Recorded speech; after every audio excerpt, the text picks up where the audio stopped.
someone can argue, well, it's might not in the Bible, but what about if you look at the book of Joshua, chapter 24, verse number 2? Well, if you look at the book, which is the closest reference you'll ever find in the Bible, it only mentions vaguely other gods, that they worship other gods. But it doesn't tell you what other gods are.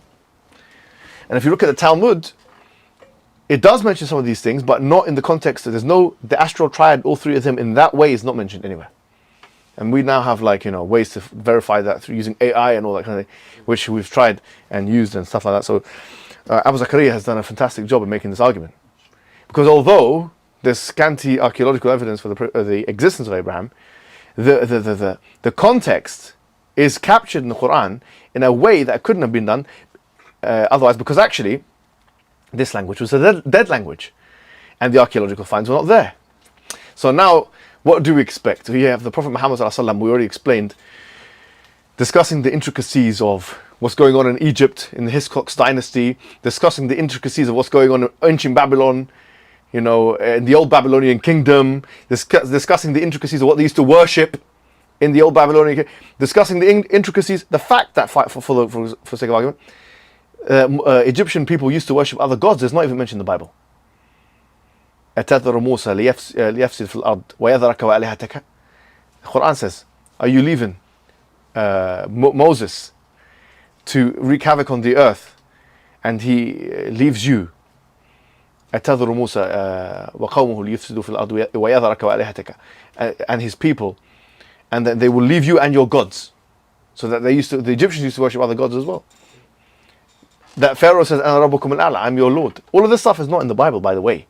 So how could it be that this stuff is not in the Bible, but the very detailed stuff which is not in the Bible about the history of the ancient peoples, which it took years and years for us to find this out, is detailed in the Quran in very concise phraseology.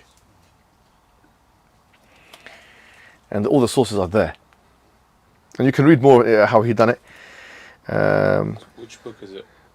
He does it in this. I've sent the article there, and I don't know if he put this in the book.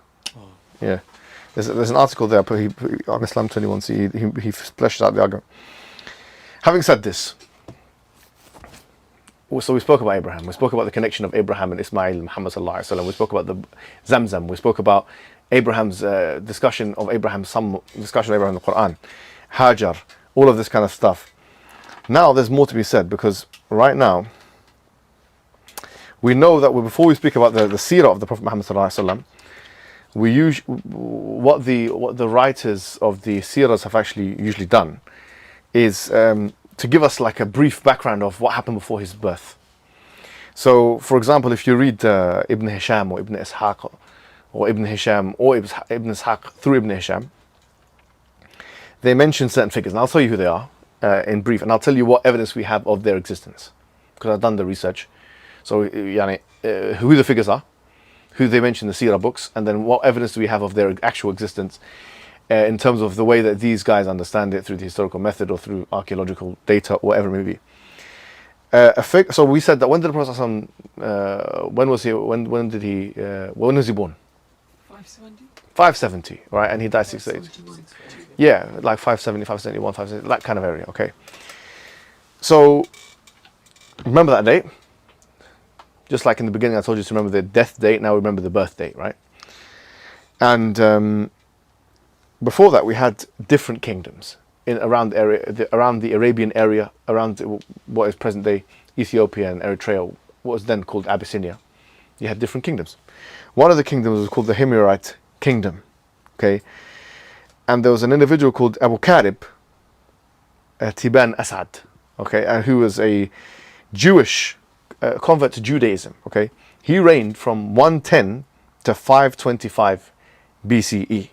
Oh, sorry, not he reigned. The kingdom, they couldn't have, no way. But the kingdom was there for that time, from 110 to 525 BCE. And he was one of the people that reigned in that time. We have some evidence of his existence, okay? For example, but I haven't looked at the primary source evidences in depth in this one. But I looked at some of the secondary source evidence. There's a book of history it's called the Book of History of the Jews from the Roman Empire to the medieval period by Simon Dubner in 1968. And he discussed it. And there's something called CSAI, the corpus of South Arabian inscriptions. The corpus is basically this. You can go online and find it, because it's blown up recently. What you call naqushat, literally the inscriptions that are put on the, you know, especially in South Arabia and stuff like that. They've digitized a lot of them and stuff like that. And a lot of the descriptions actually do. You have inscriptions of another individual. For example, this one keeps coming up in the seerah, called Dhul Nawaz. I'm not sure if you've heard of him or seen him, but he's also a Jewish king. Okay, his actual name is Yusuf, and he reigned in that period from 517 to 527 AD, and he was of the Himyar dynasty. So we're looking at the individuals that reigned before the Prophet Muhammad ﷺ was alive, just to give you a bit of a taste of what was going on there. And there are inscriptions of him. So I looked at some of them, I saw them. Some of the inscriptions of his existence, written in different languages. Not Arabic, obviously, at this time. It wasn't Arabic, I think it was, I have to look at what language they were using with the inscriptions. But what's really interesting is, of course, we've heard the story of the elephant. Okay? And this is usually where a lot of the seerah books start. Some of them start here, like really, because that was when the Prophet ﷺ was born, according to the majority opinion. That we call it Amul Fil, or when he was born, the year of the elephant. So the question is, this Abraha that we keep hearing of, is there anything to prove that he existed? The answer to that question is yes. So this is what I've been able to pick out from. I'll give you a secondary source and then we'll go into more detail. Abraha, I'm going to read this from Britannica, okay, the secondary source, and then I'm going to more primary sources. Abraha, also spelled Abraha, flourished 6th century AD, Ethiopian Christian viceroy. He wasn't actually the king at the time. He was just in charge of one particular area, by the way. Abraha was viceroy to the Principality of Saba. This shouldn't be, is it Saba? I don't know. In Yemen, for the Christian emperors of Ethiopia. A zealous Christian himself, he is said to have built a great church. They say he is said, because it's actually this, a lot of it is based on the Islamic tradition. He is said to have built a great church. Yeah. At Sana'a. Sana'a, as you know, is in Yemen. Yeah. To have repaired the principal irrigation dam at the Sabian capital. I think it's Ma'rib. I'm not sure. Okay, so there is. He was, first of all, he was at the time of Caleb of Axum. So that was the major king of that particular thing. He was a viceroy to that. And this is, you know, a coin depicting that particular king, and with some sources of his existence as well. Now, he was part of what we call the Axum Empire. Okay, so once again, from the National Geographic this time, I'm going to read this out to you. The Axum had become Christianized in the 4th century CE and became the first sub-Saharan African state to embrace the new Semitic religion. A figure named Frumentius is given credit for spreading the gospel into Ethiopia. Frumentius came from the Phoenician city of Tyre, Phoenician city of Tyre, present-day Lebanon. He became an advisor to the court of Axum and a tutor to the crown prince, Azana. After assuming the throne, Azana proclaimed Christianity the state religion. It's unclear whether the policy decision was spurred by the kingdom's diplomatic and trade relations with Rome, since over 100 years before, Roman traders had already brought knowledge to the Christian religion. So that's how Christianity basically spread to East Africa. Yeah. Okay. So he's part of this. The kingdom's power had eroded. So they actually have a very long kind of article on this, but I just kind of taken the main points for our purposes. The kingdom's power had eroded entirely by the 8th century. One reason for this decline was the migration of nomadic Beja peoples into the area. I might be butchering the pronunciation of these, either Beja or Beja, or I don't know what I'm saying. The independent herding activities threatened Axum's territorial dominance. Axumites lost their hold on southern Arabia, and Persians subsequently conquered Yemen around 578. So what we're saying here, what's that? What's 578? Is how many years after the Prophet's birth? They say about 6 years, right? The decisive blow was the ascendance of the Arab Muslims, who gave the region's dominant power in the 7th century and assumed naval control of the Red Sea. The loss of the mercantile revenue undermined capacity of Axum's nobility to hold and expand the state altogether. Environmental factors, most notably degradation of soils from overuse and the decline in the abundance of rainfall, created additional pressures. Now, the story of the field itself, so that's a bit of a context of who is Abraha. He's from this Axum empire, and yes, he wasn't the king at that time, but he was one of the viceroys of the kings, and we have some evidence of that, and there is evidence of his existence, and they speak about him in factual terms in almost all secondary source materials. But what about the story of the elephant? Because obviously this is a very important story in the Sirah. If there's a whole ayah in the surah in the Quran, ترى كيف فعل ربك بأصحاب الفيل ألم يجعل كيدهم في تضليل وأرسل عليهم طيرا أبابيل ترميهم بحجارة من سجيل فجعلهم كعصف مأكول. That chapter 105 of the Quran. Have you not seen what your Lord has done with the people of the elephant? Did he not render their plots in complete deviance? And he sent with them, tayran, or flying creatures, birds with pelting things. So he left them like, eaten up grass, like they were destroyed by that. And the story is, just to summarize the story, in the Sirah literature, although a lot of it is weak, ironically, in the actual narrations of it is actually weak. A lot of it isn't, though, because most of, if not all of the Mufassirun, they do link this story with that particular haditha. Say that it was basically Abraha. He made this church, as you know, and he wanted it to compete with the Kaaba. He wanted the Arabians, I'm skipping a lot here, by the way, but he wanted the Arabians not to do circumambulation or pilgrimage to the Kaaba. He wanted them to come to his church. So he assembled an army, and he basically went there.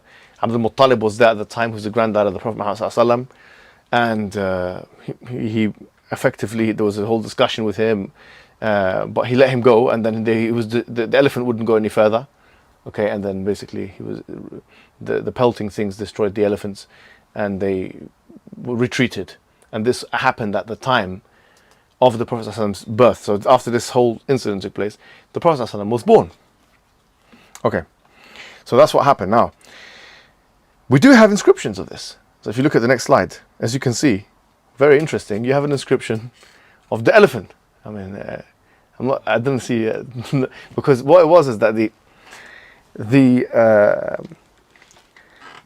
secular historians were doubting this story, because one of the only pieces of evidence that you find of this is in the Islamic traditional accounts.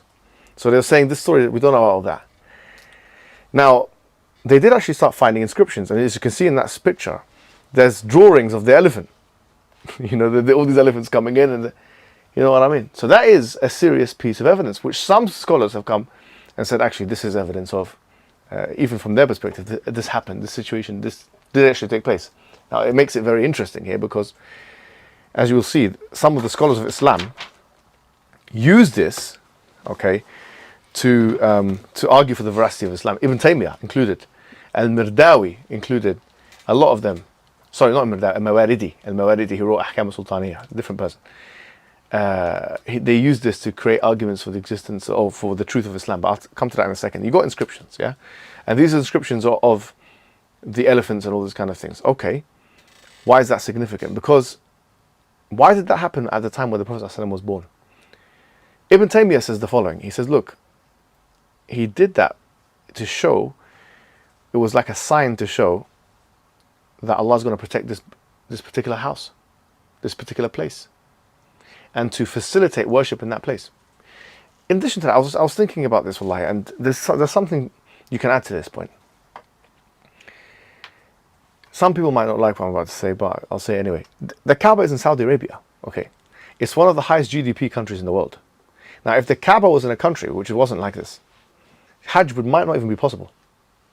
Like, think of the following, right? Imagine if the Kaaba was in, I'm not going to say what country because I'm going to offend anybody, but let's just say a country without the facilitation to do what we just talked about in terms of Zamzam water, and all these people coming, 4 million people, and because and even they struggled. I mean, Saudi Arabia struggled.